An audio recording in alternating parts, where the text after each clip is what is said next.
Good morning and welcome to this series. Today is the first day of September 2025, and it opens our doors and our windows to the application window for Masters and PhD program for the fall of 2026 in US universities.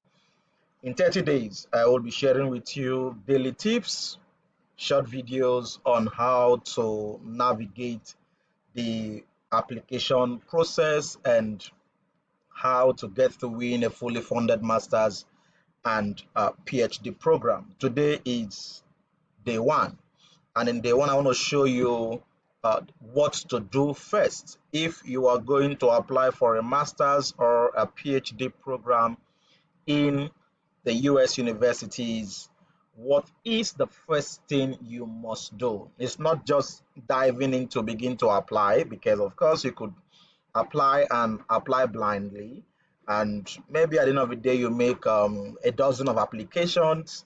They may all come back not accepted, denied, and all of that. So to apply properly, here is the first thing you must do before you even begin to think of applying to any program whatsoever.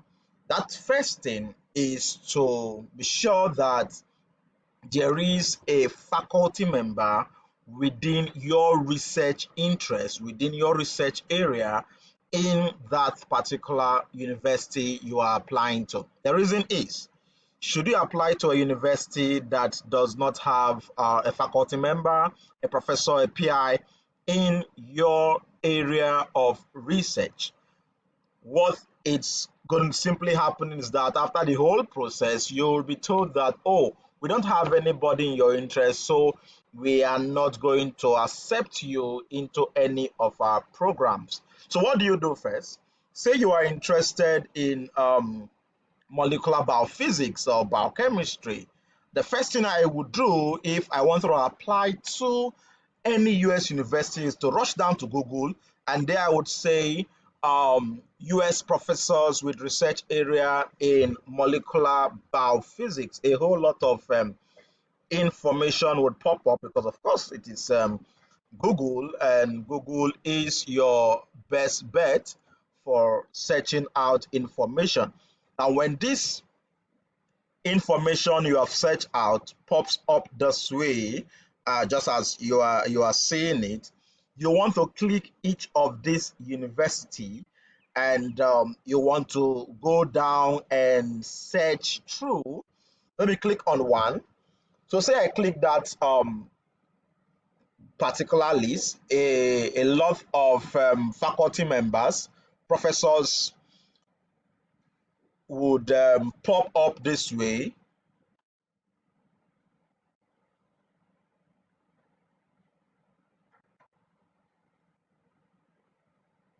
Okay, so a whole lot of faculty members would pop up this way. You want to go through them one after the other, but there's something this is not having, and that would make our search difficult. Around here, what kind of professor do you look at? You look at assistant professors and associate professors. They are the ones that most likely would have funding. The full professors do not have so much to prove again. They may not be applying for funding. They may not be taking new students because for some of them, they are nearing their retiring age. For another few, they are already professors, so they don't have any new thing to want to prove again.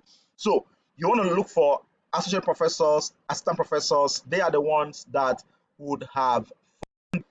Okay, so beyond just looking at the type of professor, the next thing you want to pay attention is, does this professor have a lab? Yes.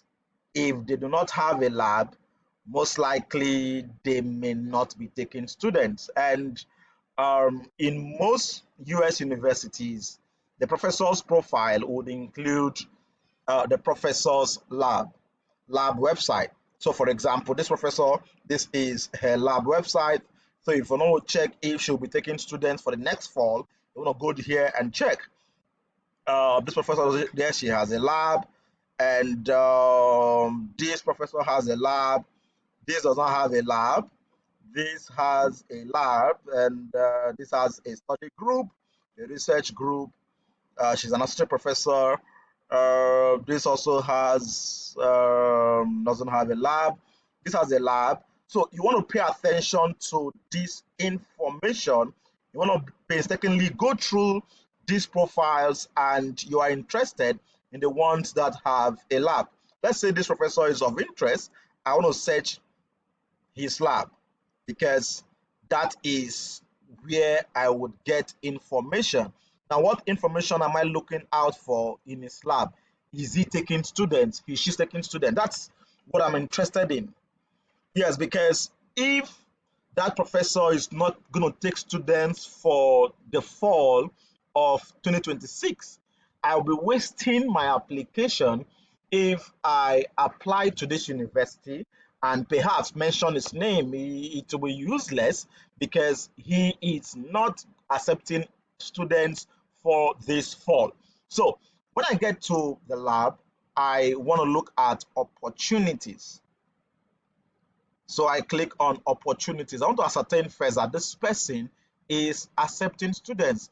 And voila, this person is taking students.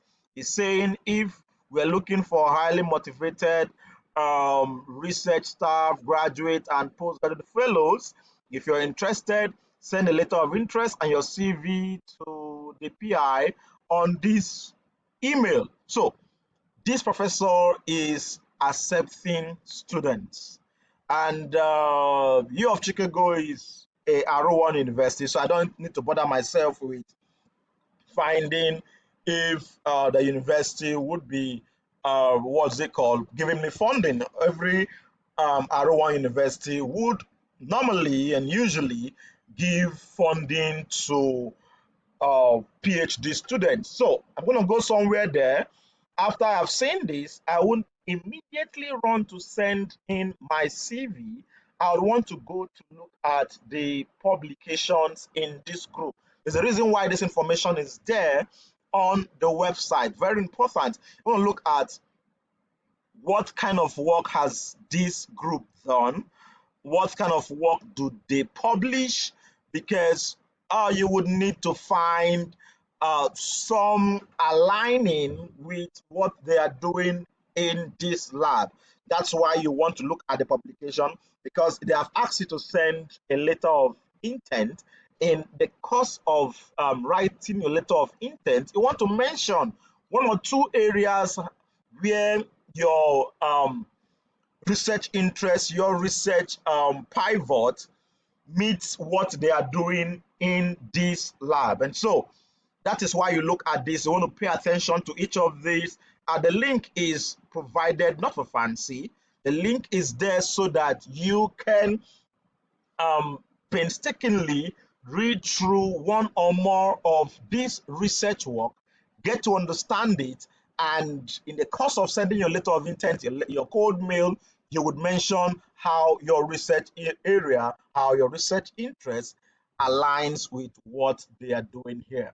This is the first step towards applying to any university. So if you are already arranging your application materials, don't just begin to send or not just begin to open up applications.